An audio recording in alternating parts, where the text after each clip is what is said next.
ಎಲ್ಲರಿಗೂ ನಮಸ್ಕಾರ. ಆ್ಯಕ್ಚುಲಿ ಫಸ್ಟಿಗೆ ಹೇಳ್ತೀನಿ, ನನ್ನನ್ನು ಮೊಟ್ಟ ಮೊದಲ ಬಾರಿಗೆ ಆ್ಯಕ್ಟಿಂಗ್ಗೆ ಕರ್ಕೊಂಬಂದಂಥ ನನ್ನ ಡೈರೆಕ್ಟ್ರಿಯವರು ಅಂಬರೀಷ್ ಜ್ವಲಂತ ಮೂವಿ ಮುಖಾಂತರ.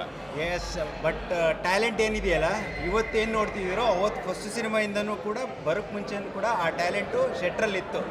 ಓಕೆ, ಆ ಟ್ಯಾಲೆಂಟ್ ಇದ್ದಿದ್ದಕ್ಕೆ ಆ ಸಿನಿಮಾಯಿಂದಾಗಲಿ ಈ ಸಿನಿಮಾಲಾಗಲಿ ಇವತ್ತು ಸ್ಕ್ರೀನ್ ಮೇಲೆ ಕನ್ನಡ ಇಂಡಸ್ಟ್ರಿಯಲ್ಲಿ ಮಿಂಚ್ತಾ ಇರೋದು ಯಶ್ ಶೆಟ್ರು. ಫೈನಲಿ ಈ ಜಂಗಲ್ ಮಂಗಲ್ ಸಿನಿಮಾ ನಾನು ಇವತ್ತು ನೋಡಿದಾಗ ಆ್ಯಕ್ಚುಲಿ ಈ ಒಂದು ವರ್ಷದಲ್ಲಿ ಬಂದಿರೋ ಸಿನಿಮಾಗಳು ಕ್ಲೈಮ್ಯಾಕ್ಸ್ ಆದಮೇಲೆ ಚಪ್ಪಾಳೆ ಹೊಡೆದಿರೋ ಸಿನಿಮಾಗಳು ತುಂಬ ಕಡಿಮೆ. ಅಂದರೆ ಸಿನಿಮಾ ಮುಗಿದ ಮೇಲೆ ಒಂದು ಪ್ರೀಮಿಯರ್ ಶೋ ಅಲ್ಲಿ ಆಡಿಯನ್ಸ್ ಎದ್ಬಿಟ್ಟು ಚಪ್ಪಾಳೆ ಹೊಡಿತಾರೆ, ಅಥವಾ ಬೇರೆ ಯಾವುದೋ ದೊಡ್ಡ ಸಿನಿಮಾಗಳ ದೊಡ್ಡ ಸೆಲೆಬ್ರಿಟಿಗಳಾಗಿದ್ದರೆ ಓಡ್ ಬಂದು ಹಕ್ ಮಾಡಿ ಇನ್ನೂ ಮಾಡಿ ದೊಡ್ಡ ಮಟ್ಟದಲ್ಲಿ ಪ್ರಚಾರ ಆಗುತ್ತೆ. ಬಟ್ ಈ ಚಿಕ್ಕ ಸಿನಿಮಾ, ಒಂದು ಚಿಕ್ಕ ತಂಡ, ಒಂದು ಚಿಕ್ಕ ಎಕ್ವಿಪ್ಮೆಂಟ್ನ ಇಟ್ಕೊಂಡ್ಬಿಟ್ಟು ಒಂದು ಒಳ್ಳೆ ಸಿನಿಮಾ ಮಾಡ್ಬೋದು ಅಂತ ನೋಡ್ಸ್ಕೊಟ್ಟಿದ್ದು ಕನ್ನಡ ಇಂಡಸ್ಟ್ರಿಗೆ ಒಂದು ಬೆಸ್ಟ್ ಸಿನಿಮಾ ಆಗ್ಬೋದು ಈ ವರ್ಷ.